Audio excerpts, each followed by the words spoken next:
अध्याय 4 लीवरेज वाली वृद्धि। ज्यादा कड़ी नहीं बल्कि ज्यादा स्मार्ट मेहनत करना।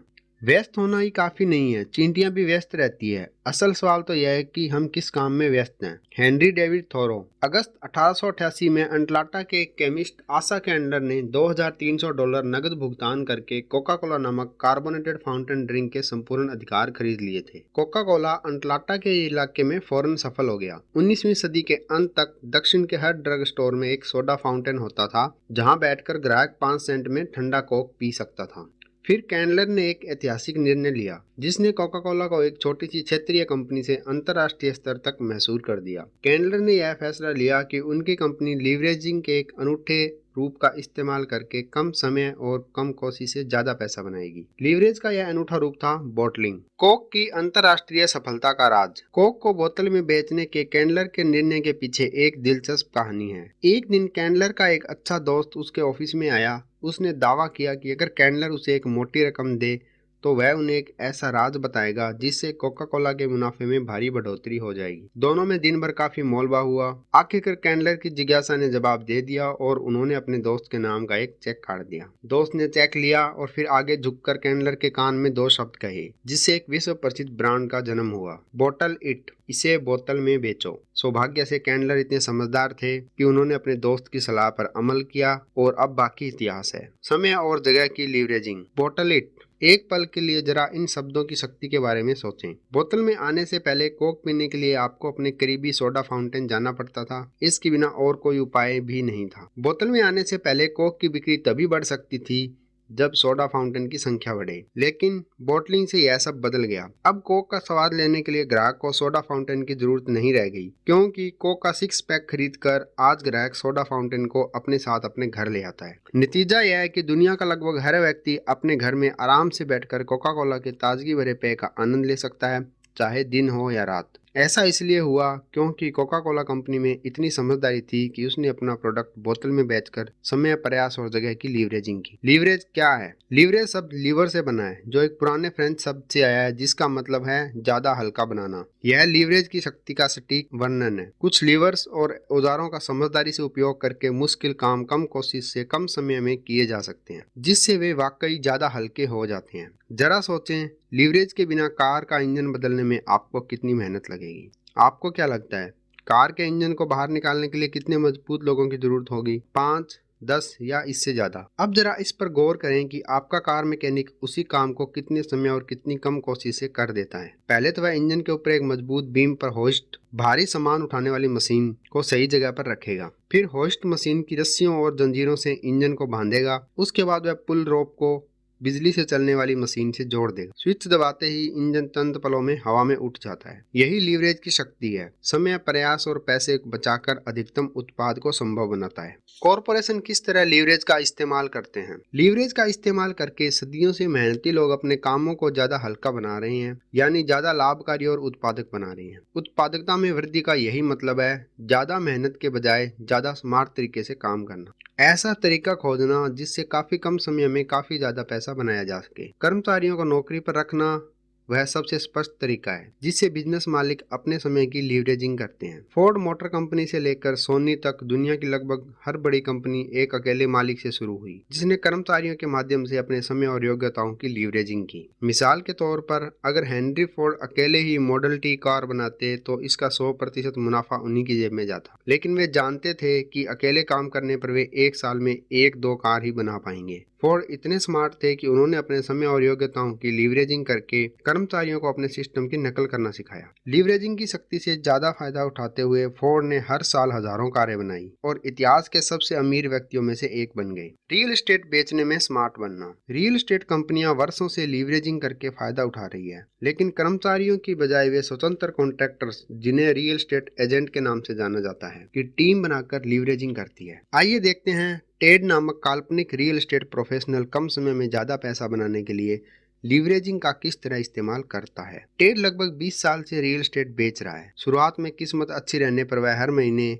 एक घर बेचने में कामयाब हो जाता था। अनुभव बढ़ने के साथ साथ टेड अपने काम में माहिर होता चला गया। इस बिजनेस में 5 साल के बाद वह हर साल औसतन 50 मकान बेचने लगा। लेकिन टेड चाहे कितनी भी मेहनत करता, उसके लिए हर सप्ताह एक से ज्यादा मकान बेचना असंभव था। आखिर वह ग्राहकों को एक दिन में कितने मकान दिखा सकता है, वह एक सप्ताह में ग्राहकों के साथ कितने सौदे पक्के कर सकता है। यही सोचकर उसने एक ऑफिस खोलने का फैसला लिया। टेड ने अपने कुछ मित्रों को अपनी कंपनी में नियुक्त कर लिया और वे उसके लिए काम करने लगे। अब तक उसकी कंपनी में 20 रियल एस्टेट एजेंट आ चुके थे, जिनमें से हर एजेंट हर साल 50 मकान बेचता है, जिसका मतलब है कि उसका ऑफिस हर साल 1000 मकान बेच रहा है। अब जरा गौर करें कि लीवरेज ने टेड को कितना फायदा पहुंचाया। अपने दम पर टेड साल में सिर्फ 50 मकान ही बेच सकता था। दूसरे एजेंट के समय और योग्यताओं की लीवरेजिंग करके वह 1000 मकान बेच सकता है, जो अकेले काम करने पर असंभव होता। लीवरेजिंग का इस्तेमाल करके वह 20 गुना ज्यादा परिणाम पा रहा है।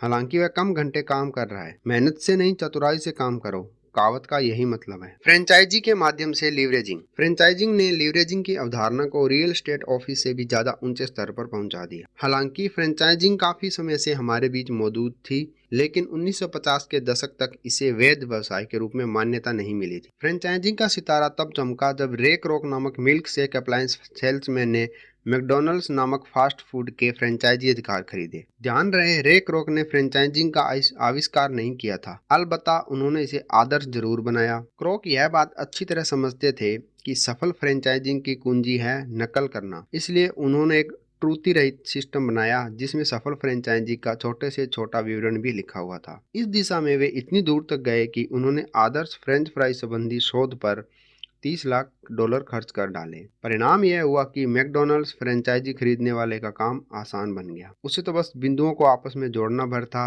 यह नकलची का साकार स्वप्न था। इस बारे में सोचें, जब आप किसी मैकडॉनल्ड्स फ्रेंचाइजी में दाखिल होते हैं तो फ्रेंच फ्राइज मशीन कहाँ रखी होती है? बाईं तरफ, है ना? इससे कोई फर्क नहीं पड़ता कि फ्रेंचाइजी इडाहो के मॉस्को में है या रूस के मॉस्को में, फ्रेंच फ्राइज मशीन हमेशा बाईं तरफ ही रहती है। और इस बात पर भी यकीन कर लें कि बाकी हर विवरण भी लिखा रहता है और सही जगह रहता है। डुप्लीकेशन सफल फ्रेंचाइजिंग की कुंजी।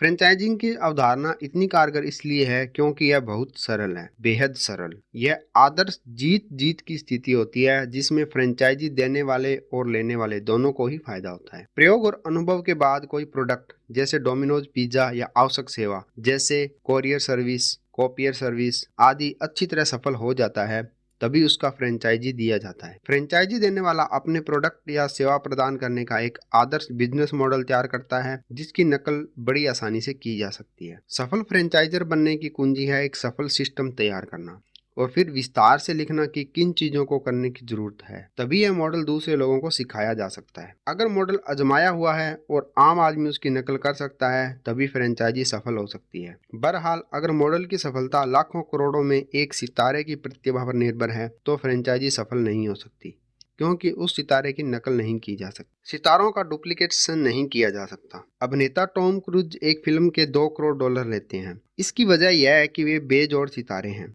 हॉलीवुड की शब्दावली में वे बैंक बेल है, यानी कि उनकी बदौलत जबरदस्त आमदनी की जा सकती है। जब टॉम क्रूज किसी फिल्म में होते हैं तो इस बात की गारंटी रहती है कि फिल्म पैसे बनाएगी और ढेर सारे पैसे बनाएगी। बहरहाल, आप टॉम क्रूज प्रोडक्ट के फ्रेंचाइजी नहीं दे सकते क्योंकि उनका डुप्लीकेशन संभव नहीं है। आम आदमी टॉम क्रूज के कामों की नकल करके वैसे ही परिणाम नहीं पा सकता। इसलिए आप रचनात्मक क्षेत्रों में फ्रेंचाइजी नहीं दे सकते, जैसे कि कोई बेस्ट सेलिंग बुक लिखना या कोई हिट गीत गाना।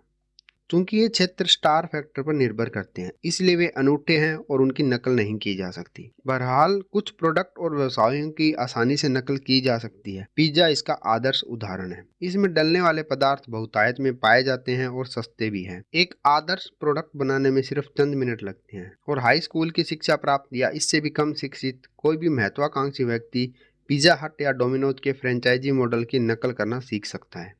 आइए यह बात दिमाग में अच्छी तरह बैठा लें कि सफल फ्रेंचाइजी बनाने के लिए रॉकेट साइंस जैसी योग्यताओं की जरूरत नहीं होती। इसके लिए तो बस एक आजमाए हुए सिस्टम की आदर्श नकल करने की जरूरत होती है। शून्य से शिखर की ओर। क्या डुप्लीकेशन के माध्यम से समय और पैसे की लीवरेजिंग की अवधारणा कारगर है? इस सवाल के जवाब के लिए आपको तो बस यही देखना होगा कि पिछले 50 सालों में फ्रेंचाइजी के क्षेत्र में क्या हुआ। जिस समय रे क्रॉक ने अपने सिस्टम को डुप्लीकेट करना शुरू किया था, उस वक्त ज्यादातर लोग फ्रेंचाइजी को स्कैम मानते थे। अमेरिकी संसद ने तो इसे गैर कानूनी घोषित करने की भी कोशिश की थी। विडंबना देखिए, फ्रेंचाइजिंग की अवधारणा तब से अब तक कितनी ज्यादा बदल चुकी है। विशेषज्ञों का अनुमान है कि आज अमेरिका में 30 से 60% वस्तुएं व सेवाएं फ्रेंचाइजी के माध्यम से डिस्ट्रीब्यूट होती है। आज दुनिया भर के चतुर निवेशक सफल फ्रेंचाइजी की नकल करने के अधिकार के लिए लाखों डॉलर का भुगतान कर रहे हैं। फ्रेंचाइजिंग की अभूतपूर्व सफलता के पीछे नकल या डुप्लीकेशन की अवधारणा का महत्वपूर्ण योगदान है। बहरहाल,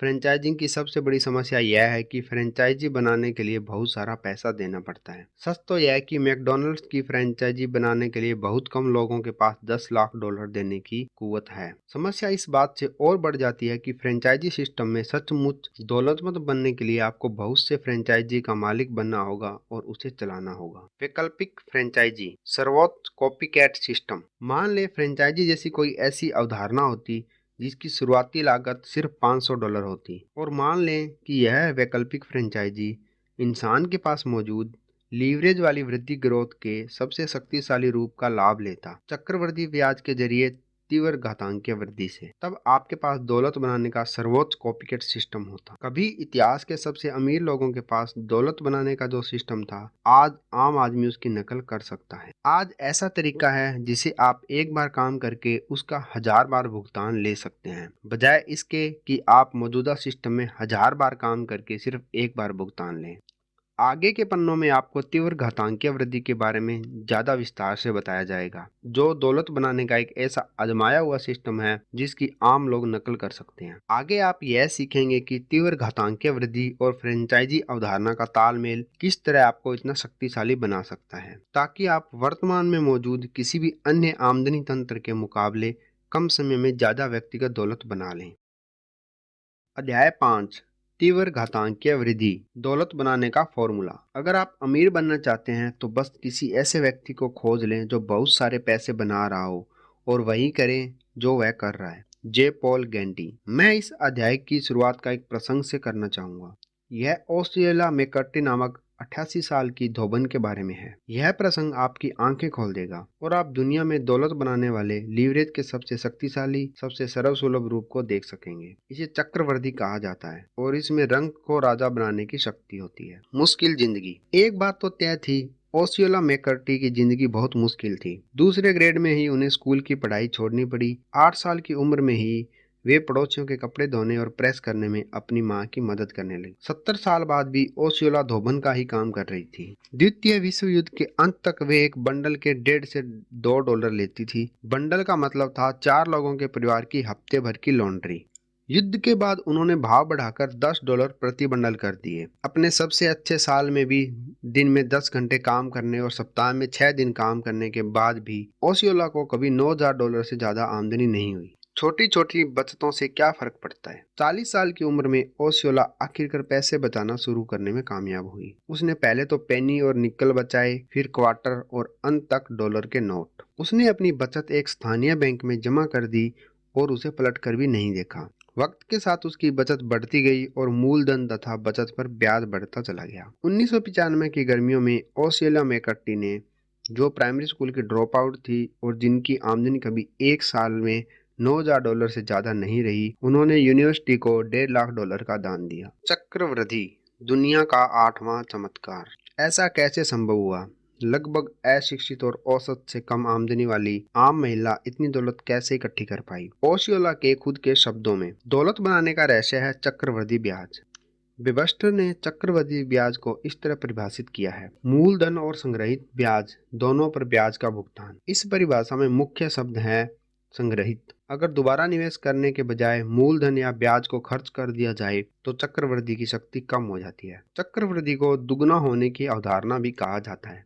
इसने इतिहास में जितनी दौलत पैदा की है उतनी किसी भी निवेश साधन ने नहीं की। चक्रवृद्धि की बदौलत आपका पैसा आपके लिए हमेशा काम करता है, भले ही आप काम कर रहे हो या ना कर रहे हो। महान वैज्ञानिक अल्बर्ट आइंस्टीन ने तो चक्रवृद्धि को संसार का 8वां अजूबा कहा था। वाकई चक्रवृद्धि दौलत बनाने का एक ऐसा सिद्धांत है जो वॉल स्ट्रीट और बैंकिंग उद्योग को चलाता है। तीव्र घातांकीय वृद्धि या विस्फोटक वृद्धि। चक्रवृद्धि में ऐसा क्या है जिसकी बदौलत इसे दुनिया का 8वां चमत्कार कहा जाता है? चक्रवृद्धि का कौन सा गुण छोटी सी बचत को दौलत में बदल देता है? जवाब है तीव्र घातांकीय वृद्धि, जो समय और धन की लीवरेजिंग का सर्वोच्च साधन है। आपको याद होगा कि अध्याय 3 में हमने सामान्य वृद्धि की सीमाओं के बारे में बात की थी। तीव्र घातांकीय और सामान्य वृद्धि में कितना ज्यादा फर्क होता है, यह समझने के लिए आइए गणित के कुछ बुनियादी सिद्धांतों की समीक्षा कर लेते हैं जो हमने मिडिल स्कूल में सीखे थे। सामान्य का मतलब है बुनियादी गणित के कुछ काम, जैसे साधारण जोड़ घटाना। आम सामान्य समीकरण कुछ इस तरह का होता है, 5 + 5 = 10। इसका नाम सामान्य इसलिए पड़ा क्योंकि इसमें वृद्धि सीधी लकीर या रेखा में होती है, कदम दर कदम। इसलिए हम लीनियर या सामान्य समीकरण को एकल घात की गणना कहते हैं। दूसरी ओर तीव्र घातांकीय वृद्धि का संबंध गुणा करने के ज्यादा शक्तिशाली रूप वर्ग या घात से है। आम तीव्र घातांकीय समीकरण इस तरह का होता है, 5 का घातांक 2 यानी 25, यानी कि 5² = 25। इसे तीव्र घातांकीय एक्सपोनेंशियल नाम इसलिए दिया गया है क्योंकि छोटी संख्या दूसरी संख्या की घात बनकर उसके ऊपर और आगे रखी जाती है। यह घात की संख्या बताती है कि मूल अंक को कितनी बार खुद से गुना किया जाना चाहिए। इसलिए हम तीव्र घातांकीय समीकरणों को दूसरी घात या तीसरी घात आदि के रूप में कहते हैं। मुद्दे की बात पर गौर करें। सामान्य वृद्धि क्रमशः और क्रमिक होती है। तीव्र घातांकीय वृद्धि तेज और नाटकीय होती है। अपने पैसे या समय का निवेश करते वक्त आपको यह सरल समीकरण याद रखना चाहिए। सामान्य वृद्धि मतलब सीमित, तीव्र घातांकीय वृद्धि मतलब विस्फोटक। बेहतर का नियम। तीव्र घातांकीय वृद्धि की जबरदस्त शक्ति को ज्यादा अच्छी तरह समझने के लिए आइए हम बेहतर के नियम की दुगनी करने वाली अवधारणा पर नजर डालते हैं। बेहतर का नियम एक सरल फॉर्मूला है जिससे आप यह पता लगा सकते हैं कि कोई निवेश कितने सालों में दुगना होगा। इसका तरीका यह है, निवेशित राशि कितने साल में दुगनी होगी, यह पता लगाने के लिए सबसे पहले तो वार्षिक ब्याज दर मालूम करें, फिर बेहतर में ब्याज दर का भाग दें। जवाब में आने वाली संख्या बताती है कि कितने साल में आपका पैसा दुगना हो जाएगा। मिसाल के तौर पर मान लें आपने $10,000 की राशि शेयर बाजार में लगाई है, जिससे आपको 10% का सालाना लाभ होता है। पिछले 50 सालों में शेयर बाजार का सालाना लाभ 10% है। बेहतर के नियम का उदाहरण, $10,000 का मूल निवेश और निवेश पर 10% लाभ, बेहतर डिवाइड बाय 10। तो हम बेहतर में 10 का भाग दे देंगे, हमारा उत्तर आएगा 7.2, यानी हमारी राशि 7.2 साल में दुगनी हो जाएगी। इसलिए $10,000 को दुगना करने यानी कि $20,000 करने में आपको 7.2 साल लग जाएंगे। बेहतर के नियम के मुताबिक गणना करना सरल है, लेकिन इस फॉर्मूले के जरिए परिणाम किसी चमत्कार से कम नहीं है। आगे दिए गए चार्ट में 10% वार्षिक ब्याज से सामान्य और तीव्र घातांकीय वृद्धि की तुलना की गई है। याद रखें, 10% ब्याज की दर से $10,000 हर 7.2 साल में दुगने हो जाएंगे। इस चार्ट के अनुसार सामान्य वृद्धि के हिसाब से 50 साल बाद $10,000 का निवेश $80,000 का हो जाएगा। वहीं तीव्र घातांकीय वृद्धि के हिसाब से $10,000 का निवेश 50 साल बाद $13 लाख का हो जाएगा। इस चार्ट से तीव्र घातांकीय वृद्धि की शक्ति साफ पता चल जाती है और यह सामान्य वृद्धि की गंभीर सीमाएं भी उजागर कर देता है। दोनों ही वृद्धियों के पहले कुछ साल लगभग समान रहते हैं, लेकिन चूंकि तीव्र घातांकीय वृद्धि का आधार दुगना होता है, इसलिए समय के साथ निवेश विस्फोटक गति से बढ़ता है। महायोग ही पूरी कहानी बयान कर देता है। सामान्य वृद्धि से $80,000 मिलते हैं, जबकि तीव्र घातांकीय वृद्धि से $13 लाख मिलते हैं। इसलिए मैं तीव्र घातांकीय वृद्धि को दौलत बनाने का फॉर्मूला कहता हूँ। तीव्र घातांकीय वृद्धि आपके पैसे को कदम दर कदम नहीं बढ़ाती, यह तो उसे कई गुना बनाती है। चक्रवृद्धि से दौलतमंद बनने की आपकी राह है। क्या आप चक्रवृद्धि से तीव्र घातांकीय वृद्धि की शक्ति की आदर्श मिसाल देखना चाहेंगे? यह है दुनिया के सबसे अमीर व्यक्तियों में से एक वॉरेन बफेट द्वारा स्थापित इन्वेस्टमेंट फंड। अगर आप बफेट द्वारा 1956 में स्थापित फंड में $10,000 का निवेश करते और साल दर साल डिविडेंड का दोबारा निवेश करते तो आज आपका निवेश $8 करोड़ हो जाता। असंभव लगता है, सिर्फ $10,000 के निवेश से $8 करोड़ की रकम, लेकिन यही चक्रवृद्धि का लाभ है, यही इसकी शक्ति है। यह साल दर साल आपके निवेश को तेजी से बढ़ाता है। अगर अब भी कोई शक हो तो कुछ कंपनियों पर नजर डालकर देख लें जिन्होंने समय के साथ 100 गुना विकास कर लिया है। सिस्को, IBM, वॉलमार्ट, माइक्रोसॉफ्ट, सूची बहुत लंबी है। अगर आप में दूरदर्शिता होती, धैर्य होता और आप इनमें से किसी भी कंपनी में निवेश कर देते तो आज आप करोड़पति होते। आम आदमी का लीवरेज। मैं चक्रवृद्धि को आम आदमी का लीवरेज कहता हूँ। और ओसियोला मैकॉर्टी उसकी आदर्श मिसाल है। मैंने पिछले अध्याय में लीवरेज के दो अन्य प्रकारों के बारे में बात की है, कर्मचारी और फ्रेंचाइजिंग। ये दोनों ही लीवरेज के शक्तिशाली साधन हैं, लेकिन उनसे फायदा उठाने के लिए आपके पास या तो बहुत सारा पैसा होने चाहिए या फिर बहुत सारी योग्यता होनी चाहिए। दूसरी ओर लगभग हर व्यक्ति चक्रवृद्धि की जबरदस्त शक्ति से फायदा उठा सकता है। चक्रवृद्धि दौलत बनाने के तीव्र घातांकीय सिस्टम की रीढ़ है। यह आपके समय, योग्यताओं, मेहनत और पैसे की लीवरेज का सशक्त साधन है। आगे आने वाले पन्नों में आप जो कॉपीकैट सिस्टम सीखने जा रहे हैं, यह चक्रवृद्धि की सबसे दो बड़ी सीमाओं को खत्म कर देता है, समय और पैसा। मैं इसे समझाता हूँ। आज ज्यादातर लोगों के पास निवेश करने के लिए $1,00,000 या $50,000, यहाँ तक कि $10,000 की भी बचत नहीं है, और अगर है भी तो वे इसकी तीव्र घातांकीय वृद्धि के लिए 40-50 साल तक इंतजार नहीं करना चाहते। जीवन यापन का खर्च आसमान छूने लगा है और दो आमदनी वाले परिवारों को भी खर्च चलाने में बहुत मुश्किल आ रही है। ऐसे में मेहनत से कमाए पैसे के निवेश का विचार उतना कारगर नहीं लगता। एक तो उनकी बचत न के बराबर है और दूसरे उनकी वर्तमान समस्या आरामदेह रिटायरमेंट की भावी उम्मीद पर भारी पड़ जाती है। समय ही धन है। तो सवाल यह है, आप हजारों डॉलर निवेश किए बिना तीव्र घातांकीय वृद्धि के जरिए दौलत कैसे बना सकते हैं, या जिंदगी भर इंतजार किए बिना अपनी छोटी सी बचत को कई गुना कैसे कर सकते हैं? इस सवाल का जवाब एक सस्ती, नकल योग्य, अनुकरणीय अवधारणा में मिलता है, जो फ्रेंचाइजी और तीव्र घातांकीय वृद्धि का मिला जुला रूप है। इसे नेटवर्क मार्केटिंग कहा जाता है। यह सच है कि दुनिया में ज्यादातर लोगों के पास ज्यादा पैसे नहीं है, अलबत्ता एक चीज हम सभी के पास है, वो है समय। आइए इस बात को स्वीकार कर लें कि हम सभी अपनी मनचाही चीज करने का समय निकाल सकते हैं।